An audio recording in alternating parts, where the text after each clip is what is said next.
What's up, my Guild Wars friends? What we're going to be doing today is we're going to be covering build crafting in Guild Wars. So, as you guys know, this game is all about build crafting. You'll have to ignore the build of my current character.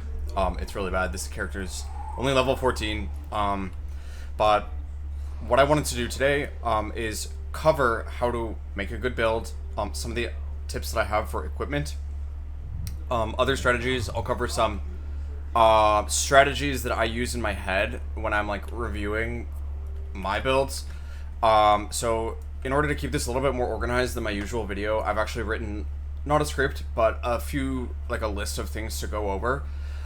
So I actually plan to run the Underworld today. I record like a big Underworld video, but Toolbox is not working. If you guys know Guild Wars Toolbox, every time they update the game, and it's actually amazing that we're actually getting updates, but every time they update the game, I think it like shifts like memory locations, or for some reason it like misaligns, and if you see like my skill monitor, it's only creating these boxes and I can't track my bonds. It's like a big mess, which messes with, I mean, it's sad that it's gotten to this point with Toolbox, how dependent I am with refrains and like upkeep. But I found that I wasn't really able to track my upkeep as easily, and so I decided to put that off. And what we're going to be doing today is we're going to be covering this build crafting. So what I wanted to cover first, like before we even get to the actual builds, is like ways to set up your environment to be as maximally conducive to kind of quick iteration and build crafting as possible. So my first tip is actually to buy something. So, and I mean this, you want to buy the skill unlock packs. So if you go to the Guild Wars store, you can find a link like up here in the top corner of the character select. You want to go down and you want to buy these four, I'm sorry, but like $24 for all of them. If you skip it, I mean, it's not well, it is game changing. It's game changing to have them, and that's why it's first on my list. You want all the skills available. It won't unlock it on your human character, but it'll unlock it for all of your heroes, which means that all your heroes can basically get whatever skills they want, and also when you go into PvP, you'll have full access to all the skills in the game without paying an exorbitant amount of platinum at the skill trainer or capturing them in the wild. Although your human character will still have to do that, but that's only 1/8 of your team, right? I also recommend the PvP unlock pack, the pet unlock pack, and finally, it's the Mercenary Heroes. You do want, so here, Mercenary, you can buy 1, 3, or 8, depending on, your budget. 8 is the maximum. I would just do it. I would just, like, if you think about the amount of time that you're gonna, it's worth it thinking about. I'll leave that there for you to decide, like, what's in your budget, but that really, like, if you want to get into build crafting, Mercenary Heroes and the skill unlock pack are really good. I'll show you just really, really quick how Mercenary Heroes work if you haven't used a Mercenary Hero before. You just go to the Great Temple of Balthazar, which is the main, which you can get from the boat on your map. And then it's up the stairs. It's called a Mercenary Hero Registrar. You simply take a character that, like literally like a player character that you created, to the Mercenary Registrar, and it'll unlock that. So here's mine. I have all 8 slots currently filled with my Mesmer team, but you can remove, and you just click register, and whichever character you're literally playing at the moment, including their armor, it'll save their armor skins. You can even take off their armor and then register it, and that'll count as like an armor set, weirdly enough. And here's the final tip on Mercenary Heroes. Make a PvP character. So during the character setup, you have the option of PvE or PvP. Obviously with the PvE, you have to play the whole game. You start at level 1, you have to level up, you have to play the whole game. But what's cool about PvP characters is that you can create them and then they're instantly level 20. In fact, I think they literally spawn like down here in the Great Temple of Balthazar. Just literally create a PvP character on any continent, any class, whatever. Make it look however you want it to look, and then just run up and register it as a mercenary, and then you can use it as a hero on all of your other characters. So that's a really good way, even if you're like new to the game, These Mercenary Heroes are nice because they kind of skip the unlocking phase.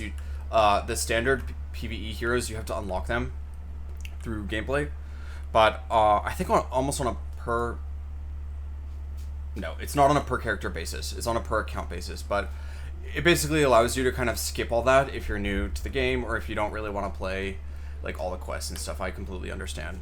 I'm in the same boat. So next, we have an income. So before you get serious about build crafting, obviously you'll be build crafting as you go. It's always a component of the game, but you'll want a little bit of income. And like, especially like next, what we're going to do is we're going to cover the weapon sets. But some of the weapon sets can be a little bit expensive, as well as some of the weapon mods, especially when we get into the so not only the weapon sets that you're going to need 7 for your 7 heroes, plus as you build craft, you'll want weapon sets for the rest of your heroes. And runes, not quite as expensive, but it does add up once you're doing a whole bunch of them, and you'll want a bit of an income. And I don't want to call it a secret, because it's obviously not a secret, but Zaishen keys are really easy to get, and they sell for quite a bit, and people will pay a pretty penny for them in Commodon. So this is what I do for like that income to kind of fund my build crafting adventures. As you play so I recommend random arenas basically, which is PvP. It's a really good random arenas is its own thing, right? Obviously, it can be a little frustrating because you get thrown randomly, so you have to anticipate losing. Just like as you zone in, like you get a bad comp and you're guaranteed. But then just throw it out and just like GG next. You know what I'm saying? But random arenas is really fun because you can go on streaks up to like 25 wins as you play random arenas, or even other types of PvP. You can do Fort Aspenwood. It's a really fun. I'm not going to go over all the PvP. That's not the focus of this video. But I need to get like that income. That you can actually play PvP for income. PvP is nice because if you make a PvP character, you have access to all the skills in the game that you have unlocked. So that gets back into why these character unlock packs are so nice. I also recommend the PvP equipment unlock pack. Just buy it one time. You'll have access to basically all the weapons, all of the runes, all of anything you could ever want. You play PvP a little bit, super fun. You build up Balthazar, and then every time you get 5,000 Balthazar, this is where the income comes in. You can talk to Tolkano here. So Tolkano's standing here. He's also in a few other maps. I think he's at the very center of the Great Temple of Balthazar, in the very center area. You say buy a Zaishen key with Balthazar faction. You pay 5,000 and you get a Z key. So the Z keys can be sold for quite a pretty penny, and they stack up very quickly. Just a few hours of random arenas, just messing around in random arenas, is basically my full income. That's where I get most of my money. So yeah, so just sell them to other players. So that gets into... I'm going to jump ahead to the trade chat. So when you do want to sell something, there's actually a website where it's almost like the auction house, but it's very manual. Guild Wars, as you guys know, doesn't have a formal trade chat. And so what you'll want to do is understand like how to trade with other players. Guild Wars Toolbox has a feature that syncs messages in Commodon, which is a city. Let me get on my... Again, this is basics for people who are probably just getting started. If you've played the game, you'll know this. But Commodon is basically where most of the economy happens in Guild Wars, at least for most players. So Commodon is the main city in the Nightfall expansion. You get to it right away. It's the first city you walk into when you make a new character. But in Commodon, you might need to change your district, so pay attention to what district you're standing in. Up here in the top corner. There's different districts. District 1 tends to be obviously the busiest. District is full. Okay. Anyways, so you can use Commodon Trade Chat. You can see them. You can see all the listings. They're ordered by time. So as you scroll down, you get to the older listings. You can keyword search, and you can also put your own listings onto this website by just messaging, like, I want to buy this, I want to sell this. Scroll, you can keyword search, like, soul reaping. Yeah, so Soul Reaping, you can, or you could also search like a Ziki. So like I just explained, Zikis, you can sell them here. So see right here, 9 seconds ago, somebody wants to buy them, and if you just send them a quick message, I'm sure they'll buy less than a stack. A stack is obviously like 250, I think. People are super nice, and so Zikis, 100 sells for 140 ectos, so that's more than an ecto per Ziki, and that's a lot of money. So that'll buy you basically a full team setup, if more than that. Well, more than that. Like, so I highly recommend Zikis for income. Okay, moving on. Next, so getting around. So once you load up with all 7 heroes, I'm gonna cut, and then I'm gonna have all 7. Okay, so we're back. I just did a quick cut. I had to switch maps to find a map where I have 7. Sorry, an 8-player team, so I could fit all 7 heroes. But this is basically one of the biggest problems around getting around the game when you're running with 7 heroes, is that cont'd has only 4 players. It's in the starting area, and it only has a party size of 4, which actually is one of the most limiting factors of getting around the whole map. So I just wanted to share a quick tip, if you didn't know. So this is the map of Ilona, which is Nightfall. You can obviously go on the boat to get around. The problem that we have is that when you come to cont'd, your party size is 4. So that'll throw out 3 members of your team in order to get here. If you want to get to the main map, which is Prophecies and the expansion Eye of the North, you can actually click on...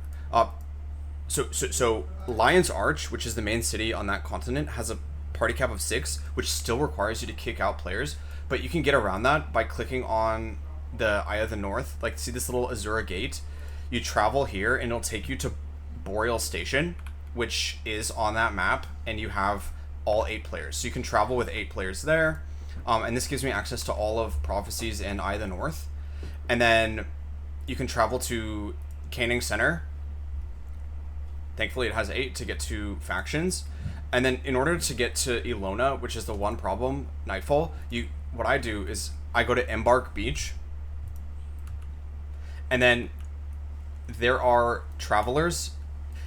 Where you spawn is random. Thankfully, just now I spawned next to the Elonian travel guy, and that's who you want to talk to. And then just choose. He'll give you a selection of the different missions in the game. Just choose any of them, and it'll put you on the Ilona map with your full party. So that's how you travel around the whole game, with a full party of 7 heroes, which you'll be doing a lot if you do build crafting, if you do 7 hero build crafting. So moving on, now that you know how to get around the game, I wanted to show you guys how to get basic weapon sets. So as you guys know, the heroes have, a weapon and offhand. I'm going to share the 2 most basic forms of weapon that you're going to be buying a lot of if you want to do a lot of build crafting in the game. So there are 2 merchants, well 3, because one of them is duplicated, to get most of the weapon sets that you're going to want. The most important weapon sets in the game come from 2 merchants. I'm going to go to Caning Center, where to get the first weapon set. And this is the absolute kind of bedrock weapon that you're going to be giving to your spellcasters. There are 2 clones of this merchant. So first is Vasburg Armory, we're here on factions, and then the second is Leviathan Pits. It depends on if you're Kurzik or Luxon, which are the 2 factions in Guild Wars Factions. If you're Luxon, you'll go to Leviathan Pits up here. If you're Kurzik, you'll go to Vasburg Armory, but we're going to be talking to Gertrude.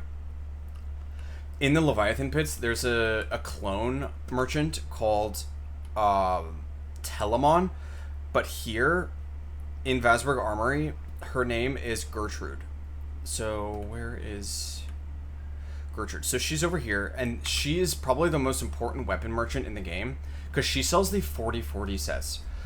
If you guys aren't aware of what a 40-40 set is, it's a wand and an offhand, each of which contain a half casting time and a half recharge time, 20% modifier. So if you see here, Blood Magic wand, 20% half casting time, 20% half recharge time, and then that mod can be on both your wand and your offhand.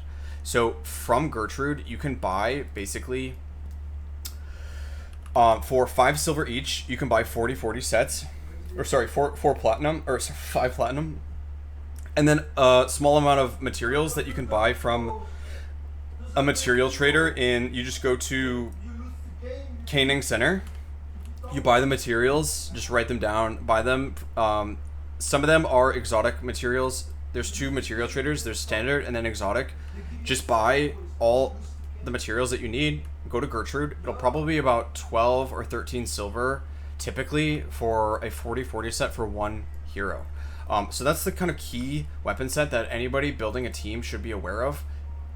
And then secondly, I wanted to share Ketty in Gunner's Hold. He's the second trader that can give you, basically he can cover most of the rest. Like, obviously there's so many hundreds of combinations of weapons, but I wanted to share Ketty in Gunner's Hold. Sorry, there's like a little bit of a glitch with my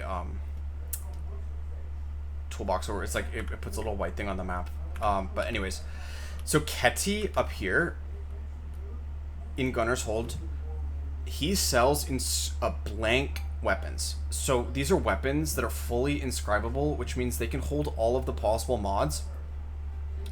So if you want to build a weapon from scratch, like you want to get I'll just show you. So you buy it similarly for 5 platinum and a small amount of materials, and you'll notice that it's kind of a blank weapon. And that's actually really good, because if you put it together yourself, you buy the wand wrapping, you buy the inscription, you can stick those 2 on these weapons. So so if you want just like a generic weapon, or you want to build something a little bit more exotic, I'm not going to go over like every possible weapon mod. But if you want to basically build, or if you want a shield, if you want a sword, if you want just about any type of weapon, you can do that here. Also, I will add, and actually I need to do this myself, I recommend customizing your weapons that you're going to use. So I'm actually going to do that now, because I totally spaced, to be honest. If you customize your weapons, so I'm going to take his wand, boom, it goes to your inventory. You paid 10. That's pretty good. So you hit customize, it adds 20% damage. This is only for the actual auto attack damage, which is not huge, but it's actually not nothing. Auto attacks are not nothing. I'm gonna go down, I'm gonna customize. I totally spaced on this. It's like damage I'm leaving on the table. So however, it makes it so you can never sell them again. However, I don't really plan to sell these weapons. I'm gonna go down the row and customize. Sorry, I'm like wasting your time, but you guys can wait. Almost done. So boom, that extra 20% damage, that's nice. Auto attacking from wands is actually like underappreciated. It's not nothing. If everybody throws like one of their little caster bolts at them, that's like 100 or more damage. Okay, cool. So sweet. I just got a nice little bump right there. So those are the 2 merchants I want you guys to know about. However, just keep in mind that Ketty requires you to upgrade your Norn title. So Slayer of Giants, basically. You need to, I think, get rank number 4. I think maybe 3. I think it's 4, because I basically went there and stopped in order to access this merchant. But I think that's shared across your characters. So just unlock your Norn. You just get the your Norn title. You can upgrade that by talking to one of the priests at the Resurrection Shrine, and then going around and like clearing the maps. You'll get like Norn points. Once you have the boost from the Resurrection Shrine, you can go on the Norn maps, which are the ones around here, and get those in order to access this merchant. Okay, next we're going to talk about the Necromancer Soul Reaping mod. So 40/40 basically is that standard set, which basically makes your recharge and your cast faster. It's basically kind of the standard set that you'd give to your Mesmer heroes, or whatever caster hero you have. There in 2020, or 2020, maybe I forget which year, but they put out a new set of mods that work on your weapons, called like Of the Profession, and it gives you 5 attributes. from another class. It gives you their primary attribute. So you see on my Mesmer how he has 5 Soul Reaping. Soul Reaping is actually native to Necromancer, but because he has this wand with 5 Soul Reaping, he has 5 Soul Reaping. That gives him an extra 5 energy every time a nearby enemy dies. It's a little bit OP. I think they should probably address this or nerf it or something, but as the game currently stands, like, I have some thoughts about the balance of this. It's a little bit like almost unfair because it kind of trivializes energy management, but it's almost standard now to put that on most heroes instead of one of the 20% mods. So you see how my guy basically has a 40-40 set. He has the 20-20 on his offhand, and on the main hand he has the 20, but instead of the next 20 he has Soul Reaping 5, and that's the wand wrapping. So this you'll have to kind of construct yourself from cont'd. So what I did is I bought a blank, in this case an illusion magic wand from cont'd. Inspiration illusion. I bought this from cont'd. It's blank. I put on a wand wrapping of the Necromancer, which gives him the 5 Soul Reaping onto that wand, and then a 20% inscription, aptitude not attitude. So you'll want to buy that wand wrap if you want to reconstruct this set, which you probably want to do on a lot of your characters. You'll buy the of the Necromancer mod for whatever weapon it is. You can get this for swords. You can get it for whatever weapon. I think spear, all the different weapon types. You can, and if you want to buy it, maybe it's a little pricey, but the prices I believe have come down, and you can get them on the trade chat. So you see, I just searched Necro, and 3 minutes ago somebody said, I want to sell Sword of the Necro, want to buy wand wrapping, want of the Necro, 5 Ectos. So you'll have to check prices, but it's actually not like the end of the world to buy them. It is an investment, but it's such a power boost to get the extra 5 energy per death on all of your characters. It's basically meta to have them. So what I would do is start accumulating them.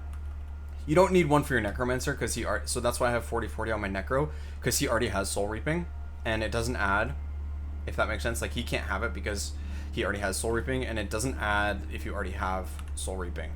And I have it on my Soul Twisting Ritualist. It just basically gives everybody free energy, which is kind of unfair. Another one you might want to consider would be of the Mesmer. In fact, I might add that. That's an interesting. I bet somebody's done the math. I haven't done the math. In fact, it just occurs to me now. If you do the same mod, of the Mesmer, like the wand wrapping of the Mesmer, you'll get the fast casting. I wonder if the 5 fast casting gives you faster, if because that applies to every spell basically. Actually, it would only apply to every 2 seconds. Anyways, of the Mesmer is probably that second one that you'd consider if you want the fast casting, but keep in mind that fast casting only applies to Mesmer skills and skills that have casting time of 2 seconds or longer if it's another class, so it might actually not be that useful. For example, on my Necro, I don't have anything that casts for over 2 seconds, so actually I don't think it would change anything. Okay, so that's basically what I wanted to say about weapons. I'll move on to armor. So when you have heroes, the nice thing about heroes is that you can use even a basic salvage kit to take off runes, and like it's literally only these 5, but you can salvage off runes and insignias for free basically. It does use 1 charge of your salvage kit, but there's no risk of it breaking. Do not do this for weapon. Like, if I had a weapon, for example, and I use a salvage kit, it'll most likely break that weapon. Like, it'll destroy the weapon, but you'll get the salvage. The nice thing about heroes is that you can salvage off their armor, and their armor will never break. So that allows you to switch attributes on your heroes for free, basically. You can basically pull the runes and insignias off of your hero's armor at any time without really any costs. It's just 1 charge of your salvage kit. So that allows a lot of flexibility with the runes. A lot of the time, like if I want to switch this guy to like domination, for example, right now he's illusion, I was experimenting with curses yesterday. I bought like a curses set for him. I was testing the new Spiteful Spirit, and what I did is I pulled off the and this is the other thing to keep in mind. The headpiece has a +1 modifier at all times, and that +1. So you see the illusion magic +1 here for him. That +1 is modified by the rune that's on there. So because I put a +3 illusion, that +1 automatically became illusion. So now he has +4 illusion just from the headpiece. This is unique to the headpiece. So whatever attribute you want to focus on, you have to put that rune in the headpiece.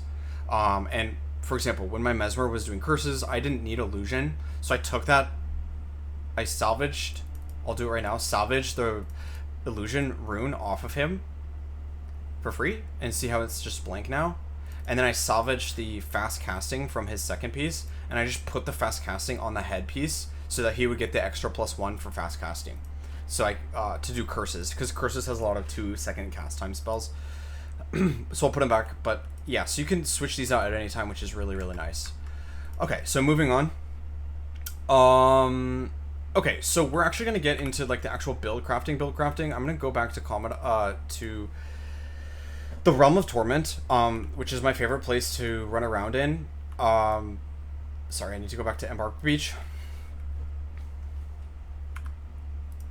Embark Beach, and because this is that problem, I don't want to leave my party. I don't want to have to rebuild that. So, Elonian Travel. You can just click on him, and your character will auto run. So as we get started. On the actual build crafting, like the actual principles when you're looking at the skills, I want it to be somewhere where I am most comfortable. So I'm going to go to the Foundry of Failed Creations. This is one of the standard places to go to test your hero build. So I'm right now in the Gate of Anguish, which is in the Realm of Torment, which is the end game of Nightfall. If you haven't done it before, you basically play the plot of Nightfall, and the final few missions take place in this kind of crazy zone that has the highest and like hardest hitting and kind of most sinisterly constructed enemies in the game, and it's a really good place to test high-end builds. As a principle, I'm gonna skip ahead a little bit. What you want to do is you want to understand like what kind of content you're playing, because that's going to inform what kind of build you're going to bring. There's no one build that's the best for the whole game, because different situations have different demands. And in particular, I wanted to kind of impress upon you guys a sliding scale between speed and tankiness. So, for example, Foundry of Failed Creations it requires the most tankiness and the most defensiveness of any area in the game. You need the most shutdown, the most mitigation, and as you spec into mitigation and shutdown, you lose a little bit of speed. For example, I don't have speed shouts. I actually do have Hasty Refrain, which I managed to fit in, which is really awesome of me.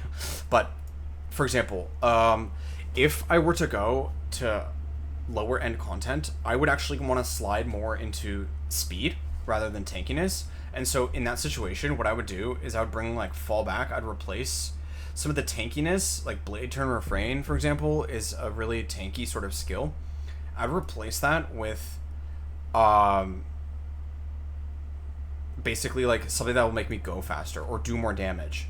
So you can crank up the damage, but your defense comes down. And so that's kind of the dynamic that is going on for when you are kind of thinking about when you're before you even go into like an area. It's like, okay, what am I doing? Am I just running this? Am I struggling? Am I dying? Because if you're dying, then you'd want to shift like obviously into like a more tanky setup, and get rid of some of the damage and speed. Okay, so now I'm gonna actually get into like how to approach your skill bar. So the way that I order my skills is to order them in order of recharge time. So you'll notice on every single, that's a little different, with a few exceptions. So my bar on all of my heroes is organized by that recharge time. So you see this has a 5-second recharge time, 7, 8, 12, 20, 25, 30. the reason you want to organize your skills by recharge time and not, because there's a lot of people that just arbitrarily put their elite at the end, which I understand the temptation to do that. Like, you want to just put your elite there, but we're actually thinking about a pipeline here. We are thinking about the skills that are actually going to come off your team. I'm actually going to do a little switcheroo. I'm going to go to the Great Temple because they have the casting dummies. When you design your team, you actually want to think about this concept that in my head I call like a pipeline. I think there's other people that have called it that. But basically, your hero can only cast one thing at a time. I'm going to get into range of a something in order to... I think my heroes will attack it, right? How...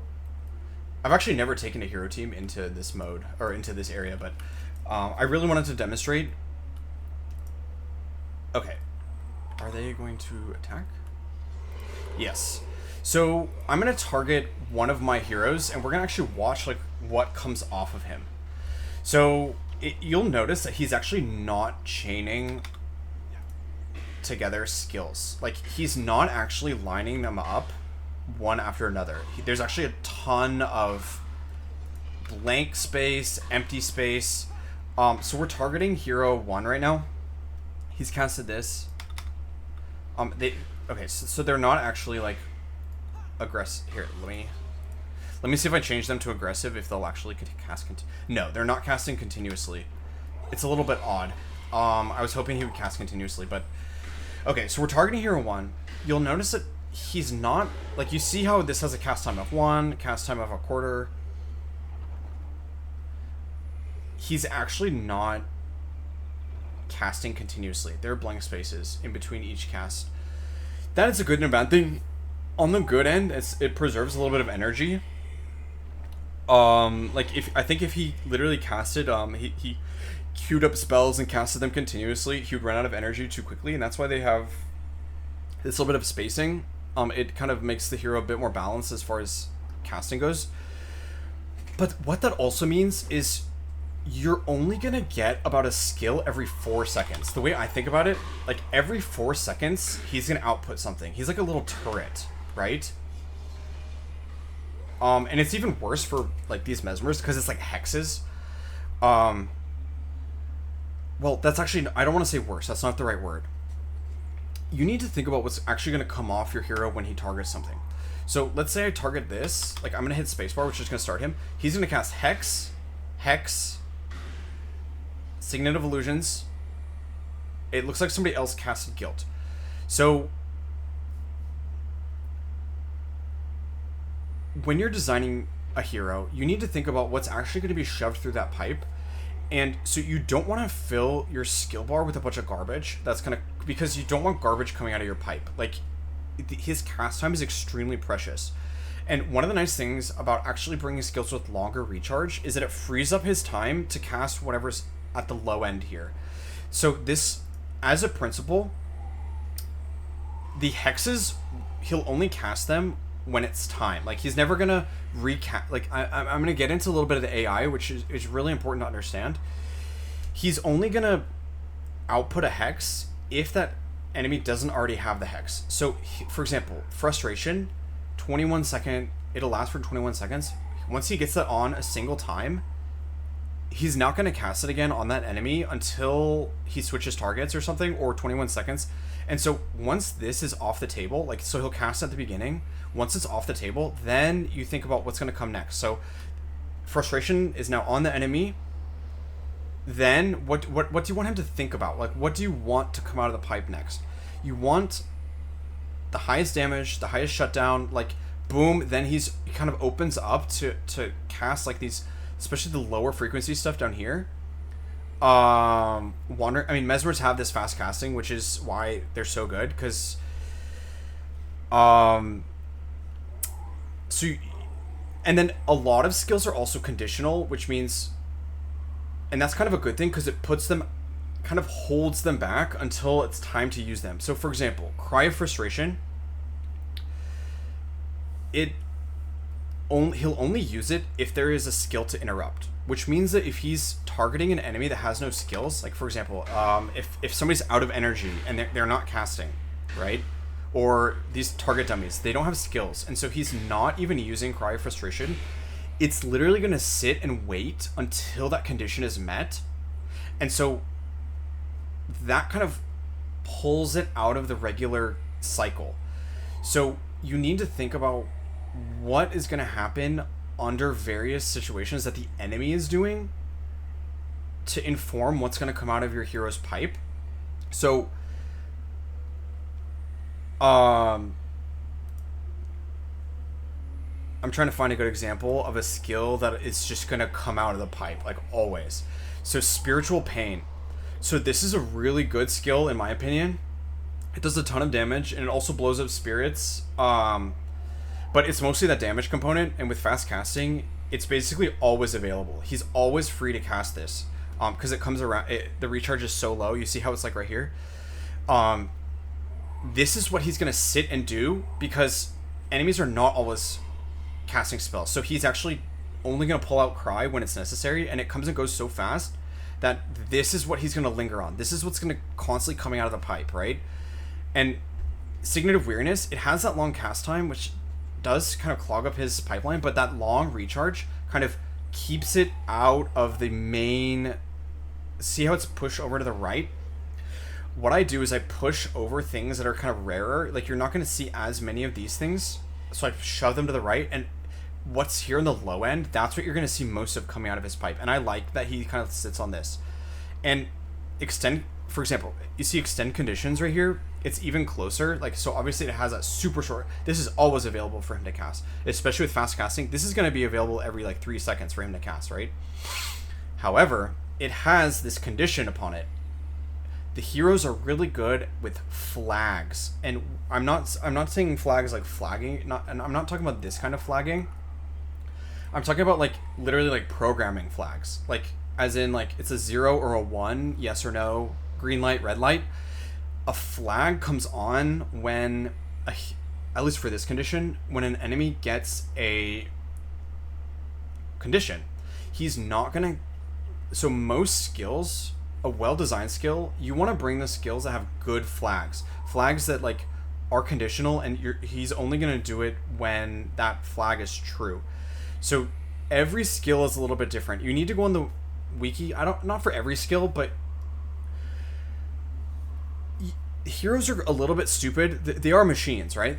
You're dealing with a turret that's a robot. It's a machine, and it's going to follow the programming that you're giving to it, right? It's going to cast only these skills, and so you kind of do need to build a game awareness of some of the flags that come up or down. This gets into kind of what, yeah, this actually goes into my next point really nicely, is like understanding flags. So I wrote in my notes, it's like, what is your enemy wielding? Is he wielding a martial weapon, like a melee weapon, a caster weapon? Is he actively spellcasting, or is he attacking? Or I'll add, is he using an attack skill? So these are all different flags that come up. Your hero responds to these flags because they're built into his programming. A really good flag that's really easy to understand is which weapon your enemy is wielding. So even enemies that don't look like they're holding weapons might secretly kind of have the flag of holding a caster weapon. Some skills only get cast on enemies that have caster weapons, and some skills only get cast on enemies or even allies that have melee weapons, or melee weapons versus caster weapons. For example, Guilt.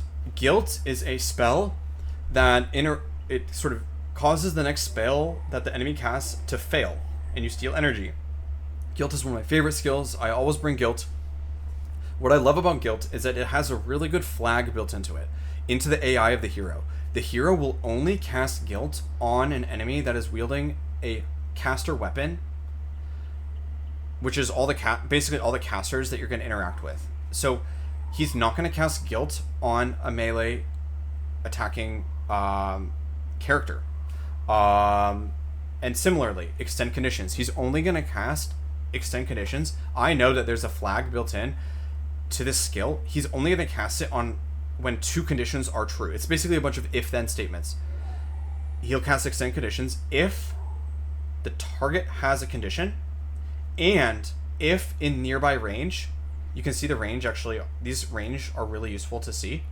So see the target here, and then there's nearby over here. Extend conditions will only come out of his pipe.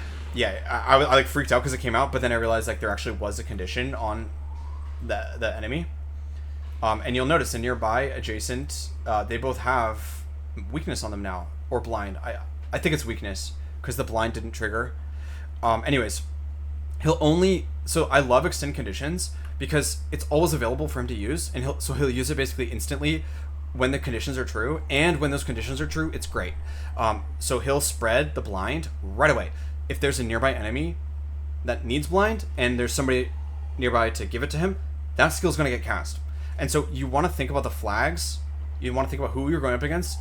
You don't want to build, for example, somebody that only has like melee frustration, like, or only caster. Like you need to think, okay, so I'm going to be fighting a variety of melee, a variety of casters, and you want to kind of have skills have flags for both. And I account for both, and a good build will account for both. So, for example, ineptitude. Next time target attacks, so I haven't seen the code of this game, but I guarantee that enemy is only going to put out ineptitude if he detects either a melee weapon or auto-attacking. That's probably another flag that goes off when they're auto-attacking, ineptitude comes out. And then boom, they get blinded, which is great. Arcane Conundrum. Spells cast take twice as long. Okay, I actually don't know, but he'll probably only cast this on casters. It has a second condition. When it ends, you get 7 energy, which is actually a pretty good reason to cast it on melee. So I don't know what the flag is doing, but this skill's really good. I bring it no matter what. But yeah, that's a flag. So understand flags. There's a ton of flags. Everything a hero does, and this is central to build crafting, especially with hero AI. Flags. So power drain. This will interrupt a skill. The reason this is so good is because it only comes out when the flag, like, is this enemy casting equals true. So as soon as the enemy starts casting a spell, a flag in that enemy, in some logic, like in the logic somewhere, a flag flips and it says casting now equals true, and then boom, all the interrupts come out. You need to be careful because sometimes enemies have or even your how do I explain this? Your heroes can trip over each other's feet. So when a flag condition flips to true, you need to be careful about what's on your skill bar to make sure not everybody reacts at the same time with the same solution to that flag. So it's problematic to bring, for example, too many copies of Power Drain. I only have 1 copy of Power Drain because basically, like, let's say an enemy starts casting and it gets interrupted. Only 1 interrupt can connect. Then then the enemy's interrupted, and anybody else who casts an interrupt at that second, that effect is not going to go off because only the first interrupt that lands connects. So you need to be careful about bringing, like, if you put power, you don't want like too many copies of Power Drain or even Cry. Like, I probably have a lot of like conflicts, or as in like the nearby foe starts casting, boom, everybody casts Cry. I am pretty sure only the first one that connects. Actually, that might not be the condition. Foe suffers. I'm not sure if the damage is conditional. I should know this, but I'm not sure if the Cry of Frustration, if the damage is conditional upon the actual interrupt connecting. Maybe it does the damage. I think the interrupt does need to connect. Otherwise, like, there'd be abuse of everybody just spamming it. But you need to be careful about, especially interrupts, because interrupts are extremely dependent upon that flag. Like, they're extremely dependent upon casting to get their secondary effect, which is, in this case, you gain energy, or in this case, this interrupt, it does the AoE damage. If everybody casts the same spell at the same time, you're going to have problems, because only 1 is going to go off, and the rest are just wasted energy, and it sends it into cooldown. For example, if a foe starts casting, boom, 1 casts Power Drain, the other casts Cry, one of those effects is going to go off, but the other is just going to do nothing and go into recharge. So you have to be careful that they're not stepping on each other's feet in that sense. Sometimes the stacking is good. Like, for example, going into enemy and everybody casts Spiritual Pain at the same time, then you get a big spike. So what you want to do is line up, like, if you're going to have things overlapping, either make sure, first of all, they're really good and it's worth it. Like, I think Signet of Clumsiness is so good. I'm happy to have them override each other, to have two go off at the same time, because it's like, I just want them going off, like, and something's going to connect. And the recharge and the cost is so low, I'm fine with them overlapping, only one connecting. I just want these things going off like crazy. By the way, my build is built around frustration. It does damage when you interrupt. So the cool thing about Signet of Clumsiness is that, like, and this gets into the AI of the enemies. An enemy will, like, if an enemy wants to auto attack, like, it'll auto attack. Like, auto attack is special. Like, the auto attack is queued up. Like, you have an infinite queue of auto attacks right behind each other waiting to go. So if you interrupt an auto attack, the next auto attack immediately starts. I think, well, there might be like an unwind for just a second while they get interrupted, but then basically the next, assuming like they're still adjacent, they're still within range, the next auto attack will be queued up right next to each other. So interrupting auto attacks is really great. So this interrupts auto attack, boom, it does damage, and then the enemy's right back into an auto attack. And so punishing auto attacks is one of the best things you can do, because auto attacks are queued up so close to each other. So that's what makes Signet of Clumsiness and Wandering Eye so punishing, is because the AI will auto attack so close together that punishing auto attacks is a really good way to get a lot of damage. So boom, that's why I have three basically. So see this pair right here, Clumsiness and Wandering Eye, Clumsiness, Wandering Eye, and then Clumsiness, Wandering Eye. I have these pairs because punishing that auto attack, because the auto attacks queue up instantly from the enemies. I'll add one more thing just to get into like build crafting. The enemies have an energy bar just like you. So they have energy regen. I've done research. I think they have one more energy regen than a player would. This is the best information that I could find. I asked AI, I went on the wiki. I think enemies have, it's kind of a black box. You could probably figure it out by like draining it and seeing when, like, there's probably tests you could do to figure out literally exactly how much energy each enemy has. You could do that with where's the domination? There's one skill that would like really tell you. It would be, it could be aneurysm. This does this, like, not to explain it too in depth, but it does this like energy thing that could maybe by the how much damage it does, how much energy they have. There's also, what's the other one? It's I'm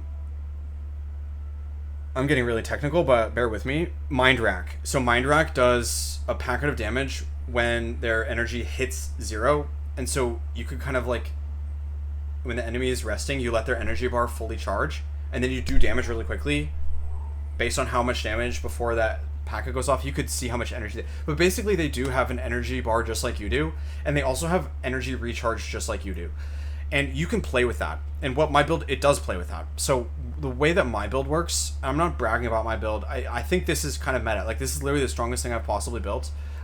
I might get rid of aneurysm. This is a little bit build crafty that I'm doing right now, so this might not be part of the meta, but the rest basically is, as far as meta as I've been able to construct.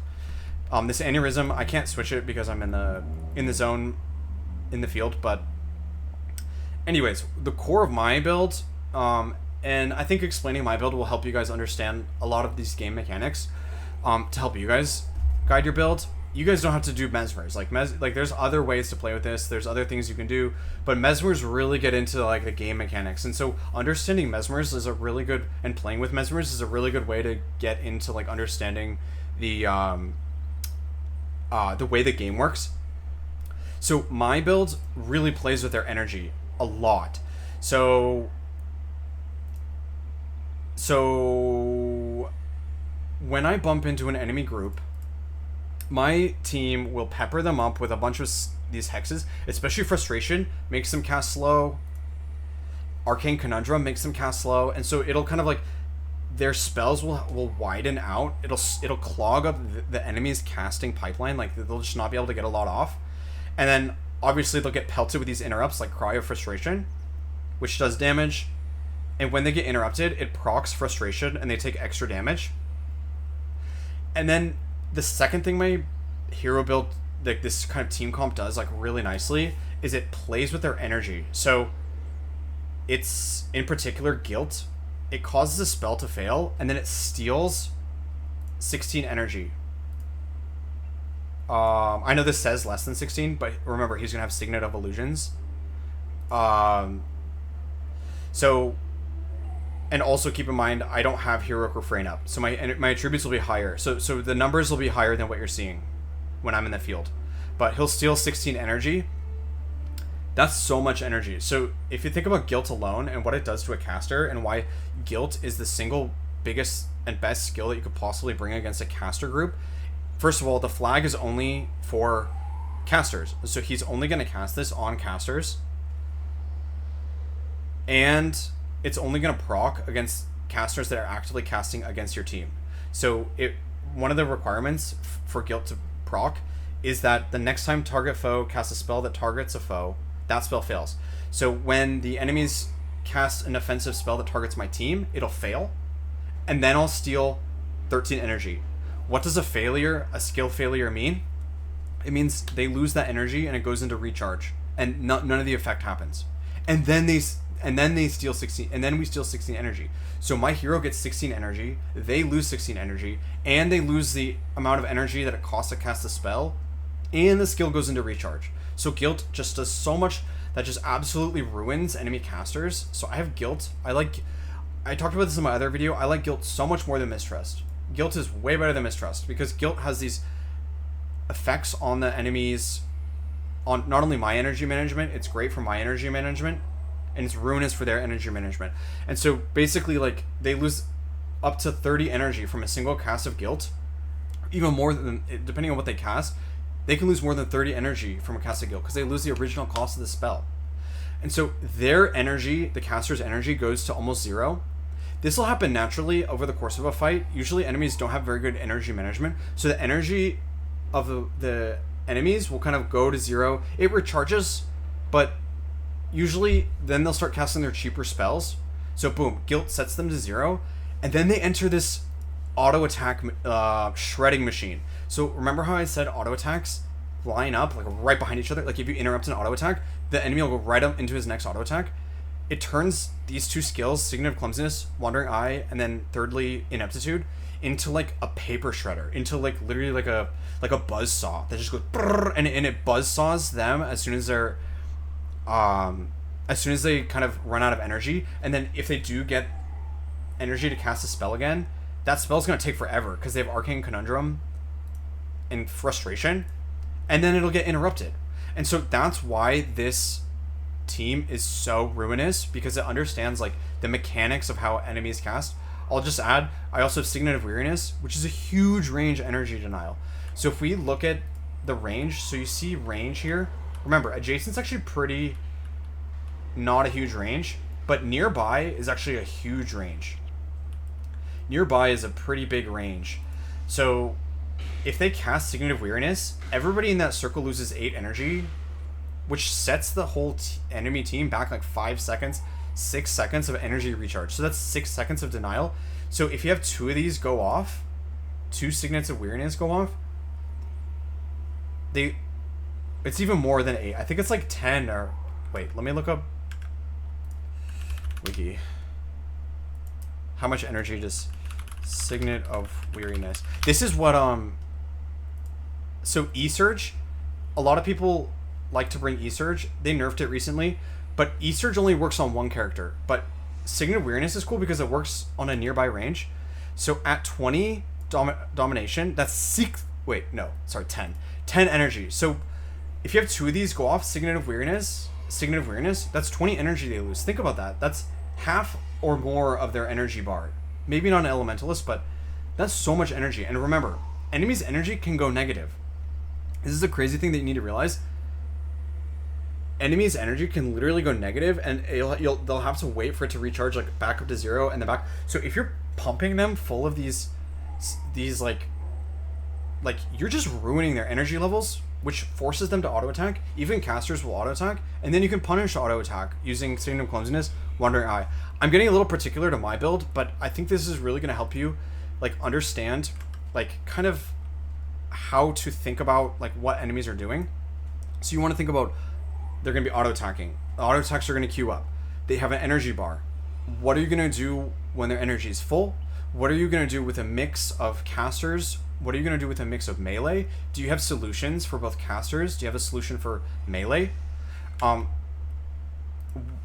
Finally, like, I'll get into my next point, which is energy management, and then blood is power.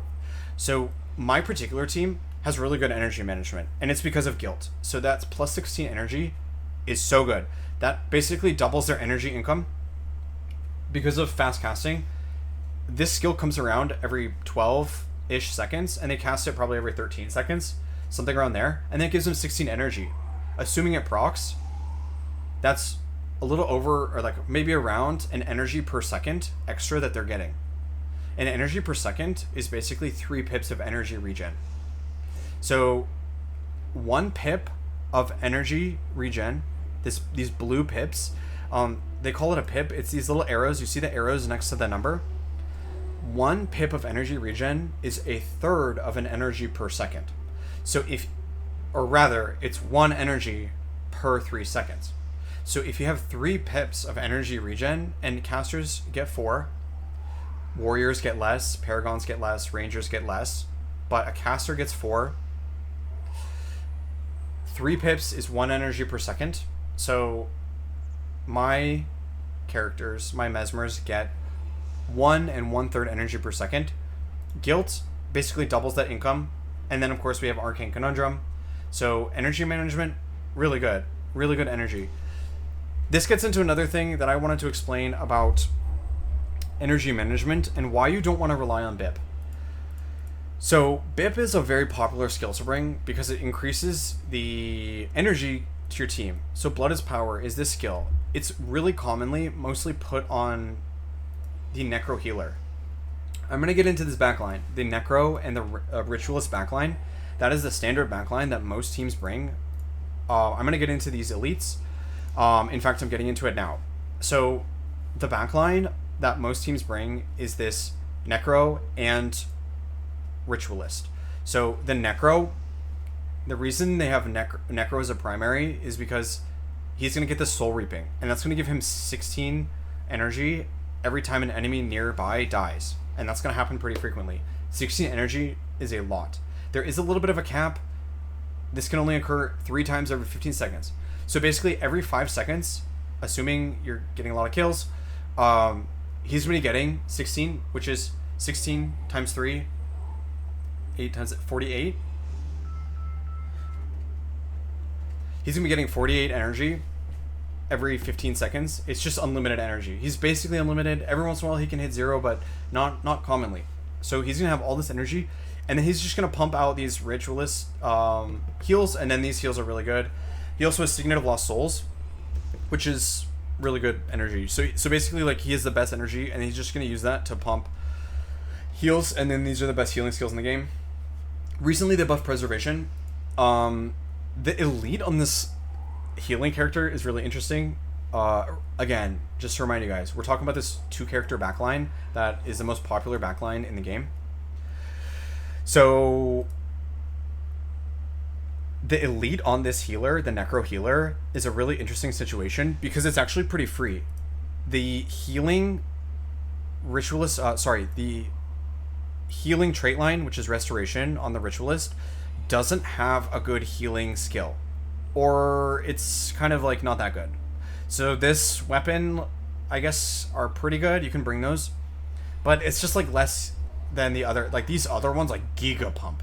And there's actually a bit of an opportunity cost if out of his pipeline he's putting out these kind of like lesser ones. So Zinre's weapon and Weapon of Remedy, which are probably the 2 best, you can bring them, but in the very highest level, like in the meta kind of comps, these get pushed out because they're actually not pumping as much damage, and there's like this bit of a condition for it to proc. So those get pushed out. And and that kind of leaves his elite open. I think they recently buffed Preservation.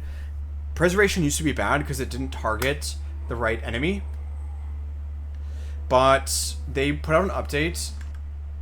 When did they put out this update? It was recently.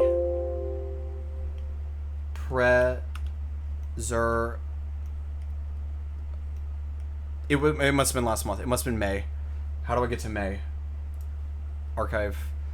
It's so important that I literally want you guys to read it. I'm literally like pulling it. Okay. Oh, here we go. So it's this. I found it. It's this update, May 12th. It's literally the best update ever.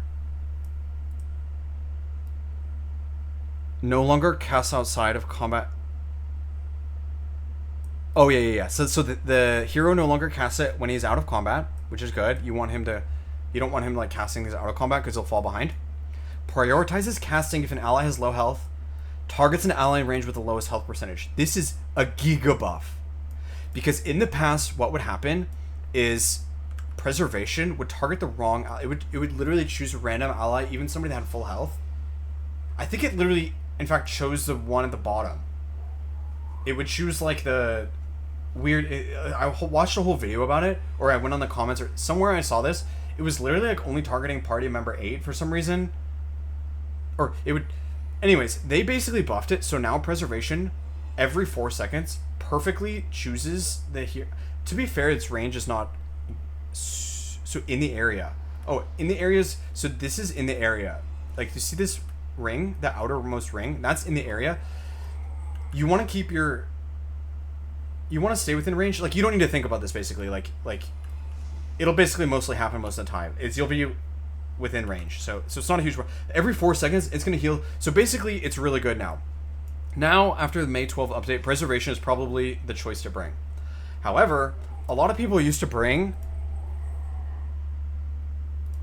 Blood is Power. So Blood is Power is an interesting skill, because the reason I don't bring it anymore is because it causes your, like, in the heat of combat.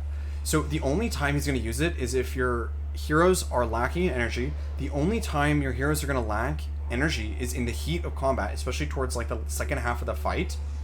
And that is exactly when he needs to be free to heal allies. One of the reasons Blood is Power can actually cause like your team to fail sometimes, this is really on hard mode, under high pressure, or like in intense situations, but that's when you need him the most. It causes him to sacrifice 33% of his health. It does give a ton of energy to your allies, I'm not gonna lie. Like, that's why it's so tempting. And people do bring it, and you can bring it, but you need to be aware. He sacrifices 33% of his health, and then the next spell that he casts is going to be a heal, usually on himself, or, you know, queued up. Like, he might heal somebody else next, but queued up in his list of people to heal next is going to be himself, because he needs to be healed, because he's just lost a third of his health, which is over 100 health in this case. It could be more if he has more health. So his next heal, maybe even his next 2 heals, are going to target himself. So that's 2 casts that he has in a row of him not healing anybody else but himself. So BiP didn't heal anybody, and then when he heals himself, that didn't heal anybody that needed it. And so, remember, heroes often have empty space between their skill casts. So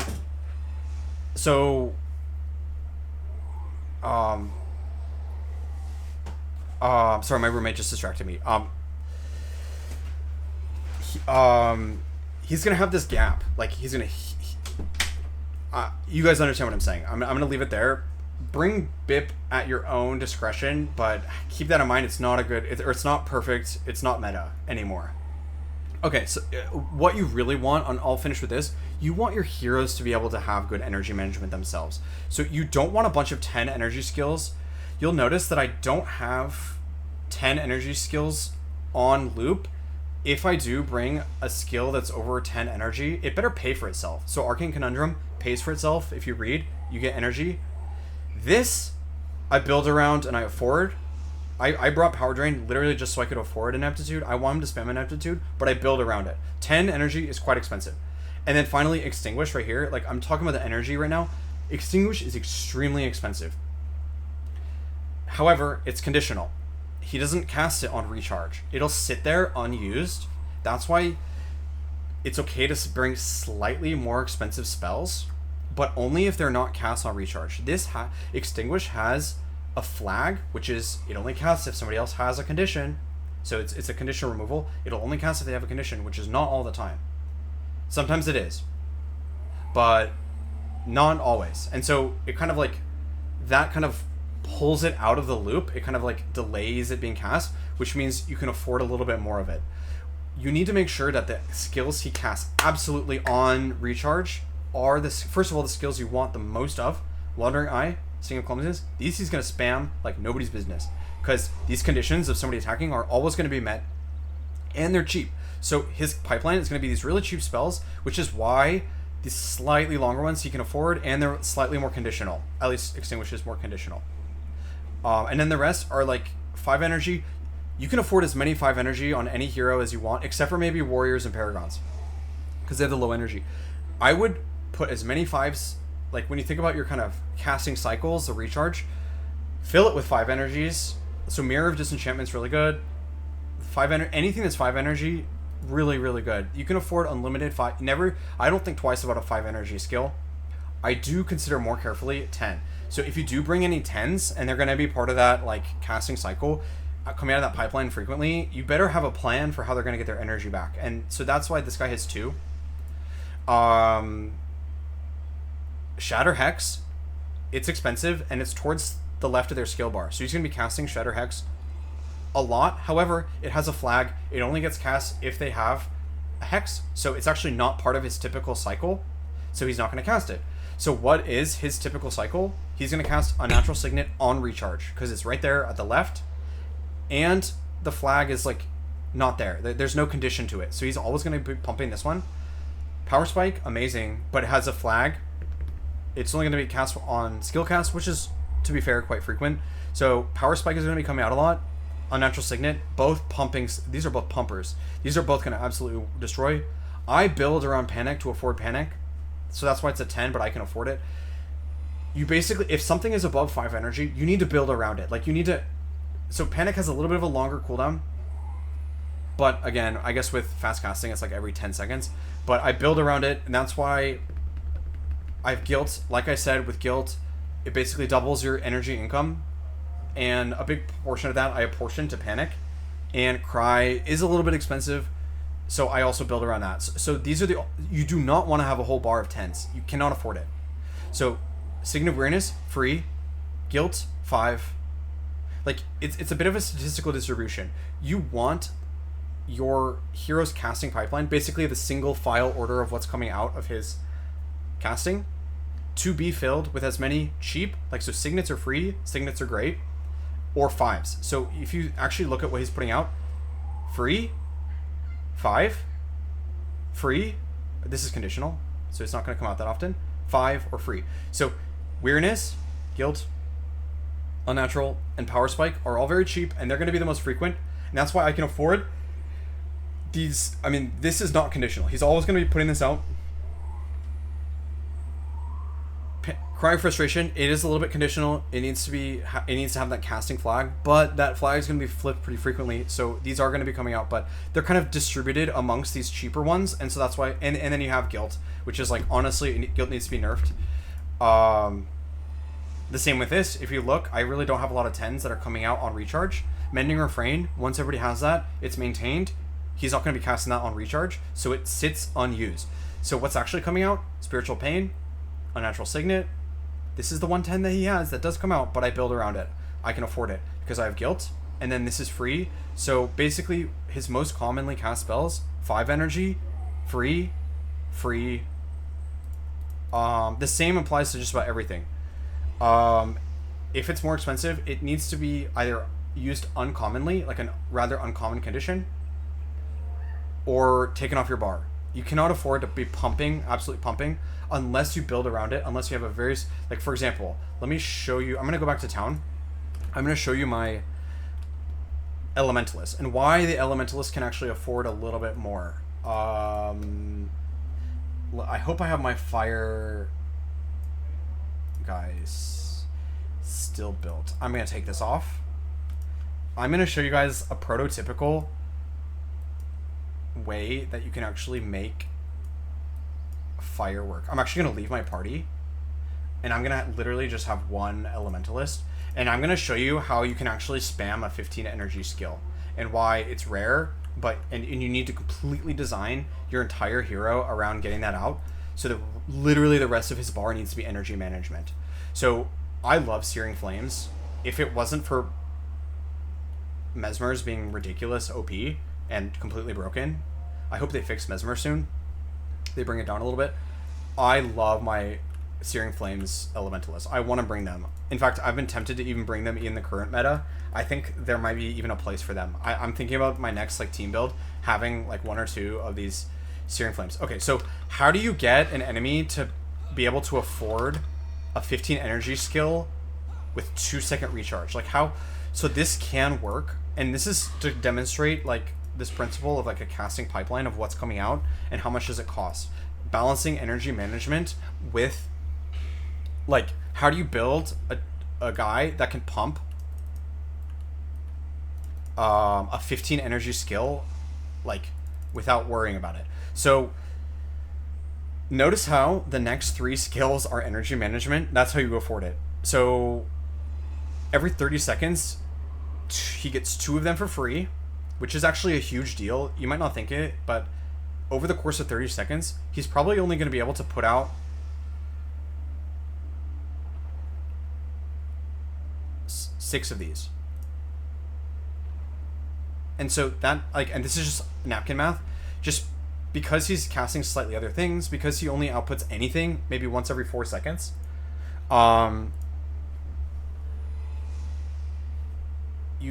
even though it's always available, 2-second recharge, he's going to cast something else that's going to consume another 4 seconds. Basically, he'll probably get around 6 Searing Flames out every 30 seconds. And then 2 of them are mitigated by this. 2 of them go away, they're free. But they're actually, or yeah, they go to 0. But they're actually plus energy because you get 30% back. So every time you cast it, you get 6 energy back. So 30% plus 1. 6 energy back from this. And another one, so you get 7 back. So when he casts Searing Flames, he gets 7 energy back. So boom, he spends 15, but then he gets 7 back from these 2 skills. And then Glowing Gaze, like obviously he casts it. If they're burning, he gets energy back. So basically, like if you're gonna bring something that's 15 energy, especially if it has a low, you need to build around it. Like you cannot just let it go. This attunement here is really good for Elementalists. You don't need to worry too much about Elementalists because, believe it or not, 30% plus 1 is a ridiculously large amount. And like these 3 skills allow you to basically build whatever Elementalist bar you want. Maybe except for the 25s. The 25 energy, air magic, and water magic have a few 25s that are kind of interesting skills, but too expensive probably to bring like on repeat. So what else? I don't want to miss anything. I will finish with soul twisting, and why I only bring like this is going to be the last section of this video.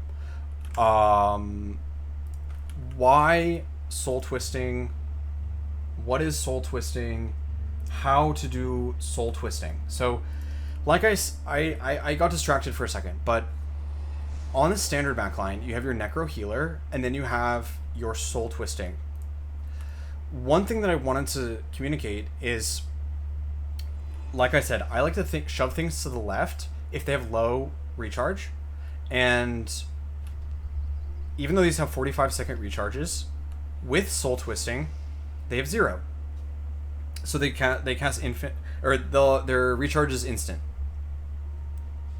So there are some conditions about soul twisting and the soul twisting ritualist that you need to understand. Soul twisting comes around every 15 seconds, and they will cast it on recharge. They'll keep it up. They're good at keeping up soul twisting on, like they will recast it, and so you will get these 3 charges every 15 seconds. However, are 3 charges every 15 seconds sufficient to keep your spirits up. So you need to kind of wrap your head around the amount of health that the spirits have, how much damage the spirits take per mitigation, and how often they need to be recast. That's the formula for understanding how soul twisting works and how to balance it into a, like, I'm giving you the solution here. I mean, besides blood ritual, we're not talking about blood ritual. We're talking about these 4 skills.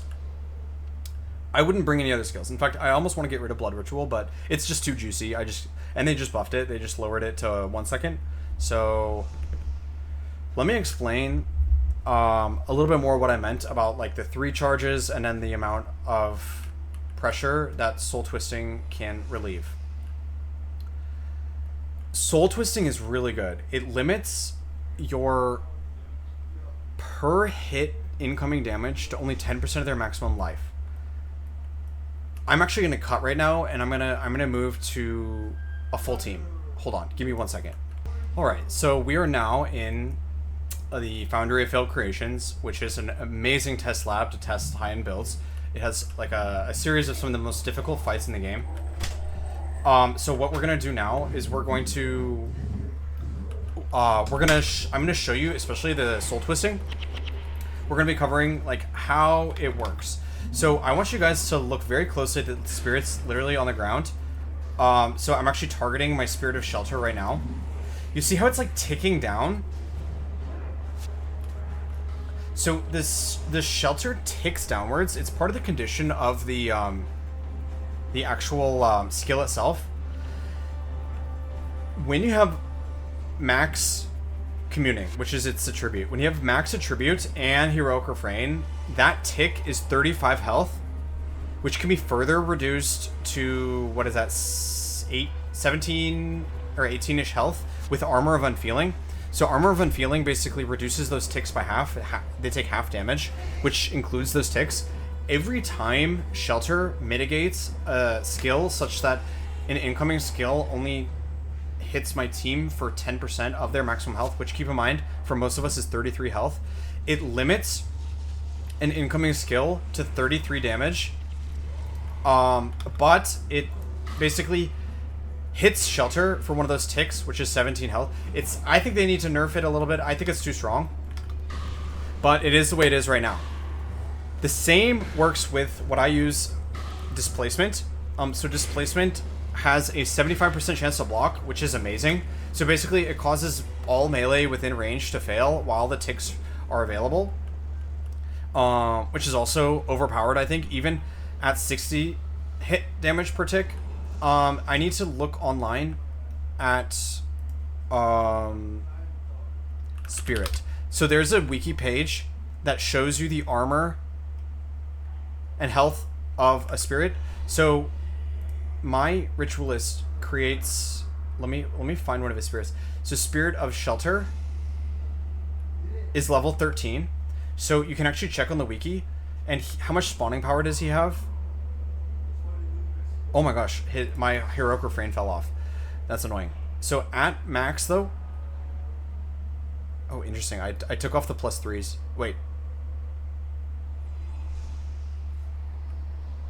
Anyways, okay. So like, I'm getting caught up on that like little number, but so he has 18 spawning power and 19 commuting. Let's recast both of them. And then I'll finish up this little segment and this video more generally. So, boom, a level 15 Spirit of Shelter at 18 spawning power. So level 15 Spirit of Shelter, and then you go down the chart. So 15 is this axis. You go down until you hit 18. 516 health on that spirit. It will take... Why is it down 1? Oh, it's because my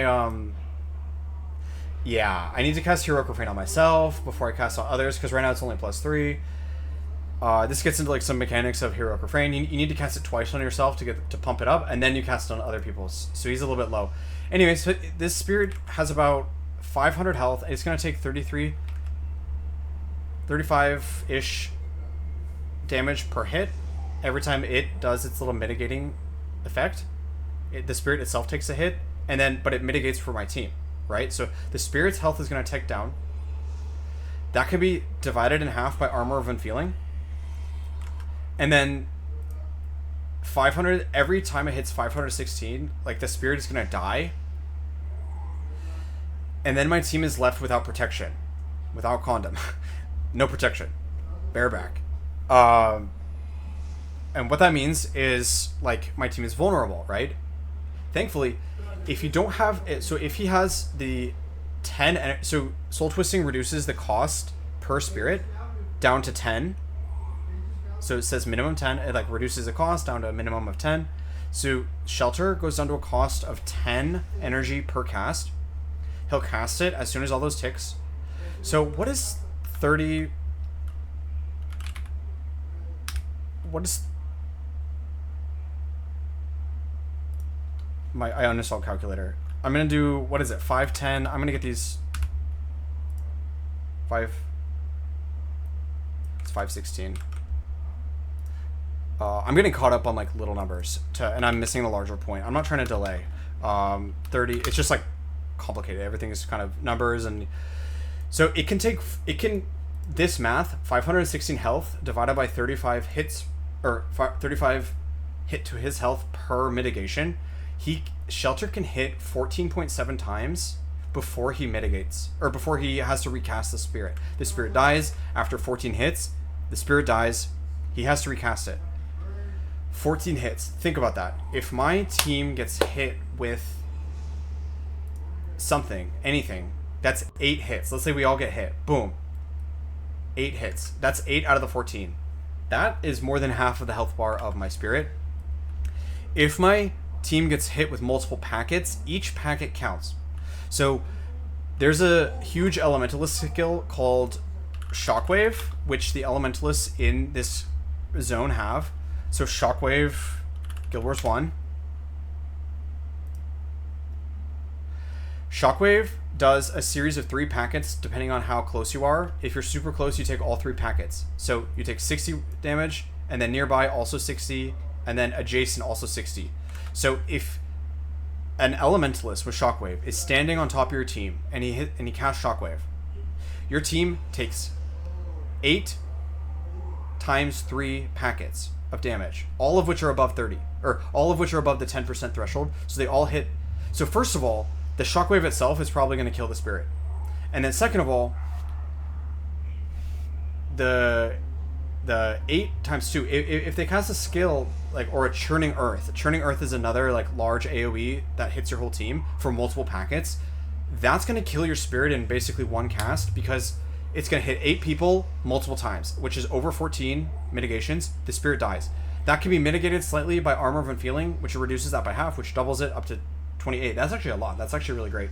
But anyways, the spirit is going to be going down. So under pressure, he might need to recast this spirit multiple times in 15 seconds. And it is very risky if you're under pressure for him to consume all 3 charges of Soul Twisting within that 3 seconds, or within the 15 seconds, because the number one thing you don't want to happen is to get hit with a Shelter without a Soul Twisting on you. So let's say you're in a tough battle, you keep getting hit by all these enemies and these huge AoEs. Shelter goes down, he recasts it. Shelter goes down, he recasts it. It's that 4th cast without the Soul Twisting. He'll cast it, but then it'll cost 25, which is a huge hit to your energy. And it'll send it into recharge. So then you're going to go 45 seconds without. You can't afford that. So that's why I only bring these 2 skills. And I even use Heroic Refrain on him, which gives him that 4th charge, which is key, which is critical. Like, increases the capacity by like so much. So bringing these 2, my Soul Twisting almost never sends anything into cooldown. I basically have unlimited access. And then why do I not put skills on the right side of his bar? Because you don't want to put a Resurrect on him. You almost always want him literally sitting over that button, ready to go. You want him with his finger on the button, about to hit Shelter as soon as it goes down. As soon as it goes down, he's not doing anything. I even put him on, usually I keep him avoid combat, so he's not even auto-attacking. I need him to be sitting with his finger on the button, literally standing there doing nothing, so that as soon as the spell goes down, he casts again. So I just have these two.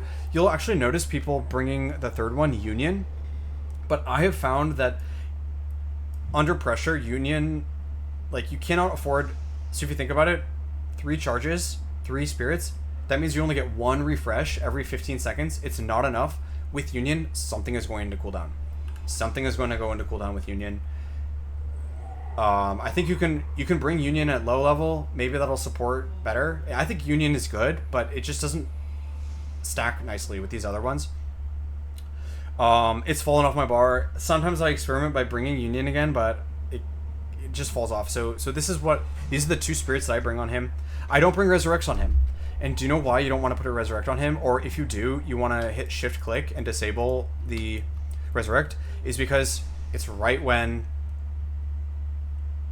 one of your heroes dies. That's when you're under pressure. If somebody's dead, you're under pressure. You're being attacked. You're taking more damage than your healer can handle.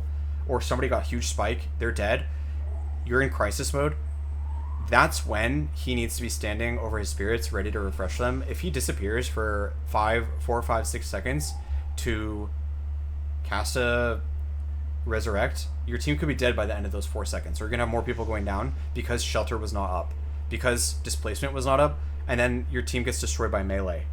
Displacement is really, really good for mitigating melee damage. So the interaction of these is really important, and then the reason why you don't want to, you can add a little bit of stuff to him. Sometimes I put, but you don't want it on like a full casting cycle. You don't want him to be doing a full casting cycle. But you can bring 1 or 2 utility skills. Currently I have Blood Ritual. Blood Ritual is a little bit problematic because he'll run to use it, and in the act of running, he's wasting time when he's like, so it's a touch skill, so it's like he's running around, it's not that much energy, like, so maybe I'll take it off, but it's just really juicy when I'm trying to get my refrains up. And sometimes the one other build that I put on him is Mesmer, secondary Mesmer. You can bring Mirror of Disenchantment on him. It's pretty good. Or Hex Eater Signet on your Ritualist. Sometimes Hex Eater or Mirror of Disenchantment are pretty good. They're kind of like pretty long recharge, so it's not going to like affect his casting cycle too much. And it can be some nice pressure relief or like utility you can put on him, but that's about it. I'm going to wrap up. I hope this has been a really good introduction to some like the thoughts in my head, what I'm thinking when building, like what are the kind of variables that I'm thinking. It's casting cycles, it's recharge times, it's energy management. I've shown you guys some tips on how to get equipment cheaply and efficiently.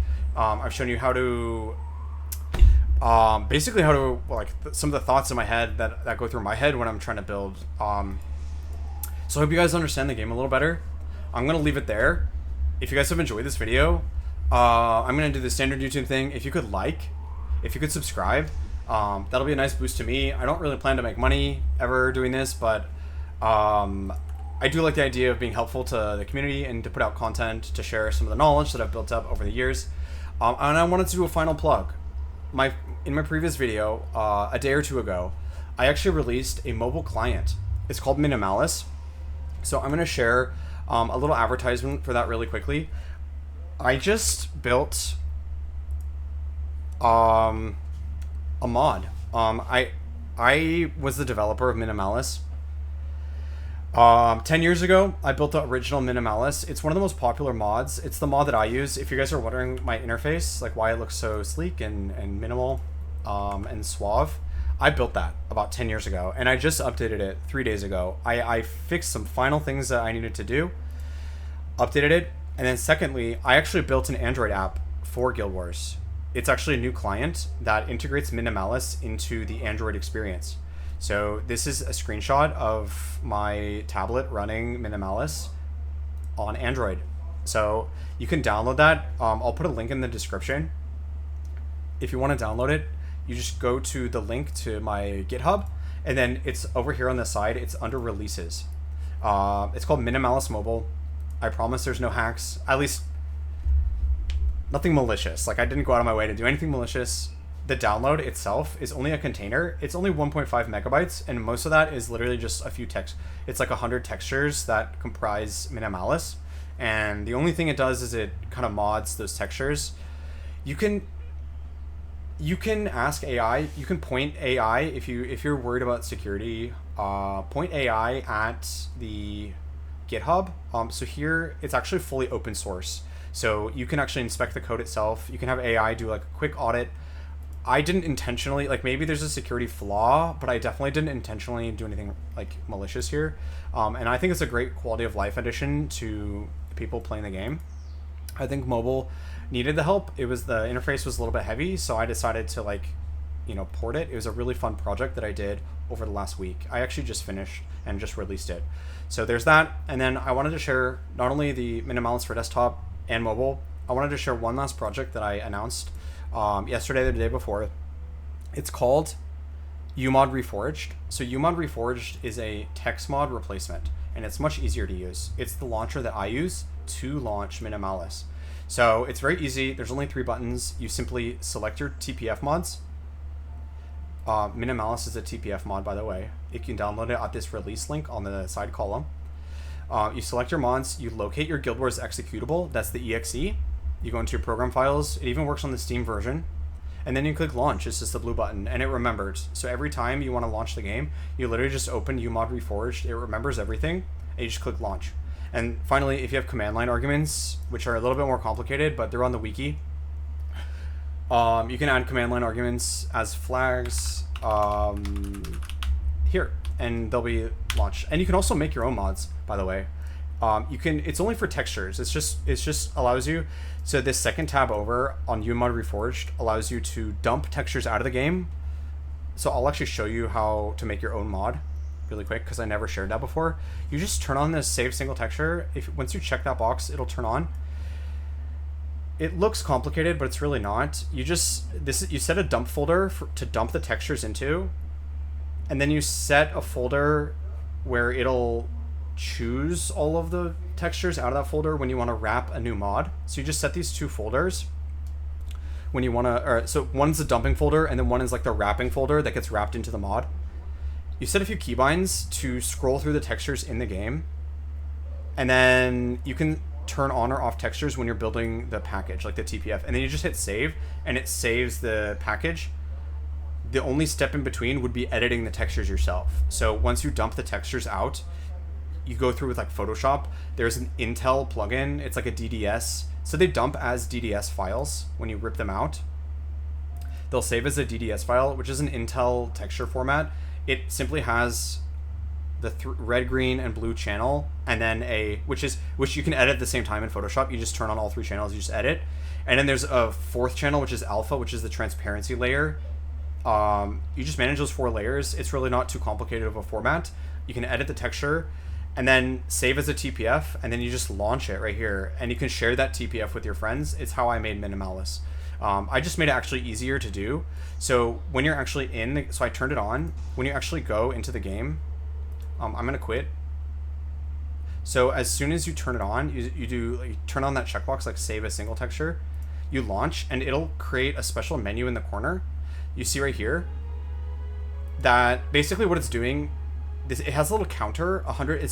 Right now it has seen 150 textures. I don't know if you can see in the top corner, 1 to 162. And as you play the game, as your client sees more textures, so when I load it, it's going to jump up by a lot. So 200. So it has loaded in up to 250, 280. It's now going up to 300 textures. And then you page through them. So I set my arrow keys as the hotkeys, and so it's literally paging through. And as you page through those 300 textures, it'll highlight green in game. You see how he's green right now? It's because I paged over him. And then you hit your dump, and it'll dump that texture into a folder for you to edit yourself, and then later you're going to wrap it up. So it's really easy to make your own texture mods. You just need a little bit of, so see the green, you can follow the green. You can dump anything. You can dump so much. Just be careful dumping actual character and armor textures, because those get generated a little bit dynamically because of the dye channels and stuff like that. So it's a little bit harder to edit like your character, but as far as skills, interface, weapons, like things like that, really great. You can edit skill icons, you can edit, and then you just edit the DDS and share the TPF once it's edited and then wrapped up. So I'm gonna leave it there. I hope you guys have a great day. Like, subscribe, Give me a thumbs up. Give me a on YouTube. Give me a star on GitHub. And then in the comments, let me know if you've enjoyed my mod, if you've used the Android client that I built, if you have anything you want to add to other players to help them. Just let me know. I'm here. I'll read the comments. And otherwise, I hope you guys have a really good day. I'll see you guys later. Bye now.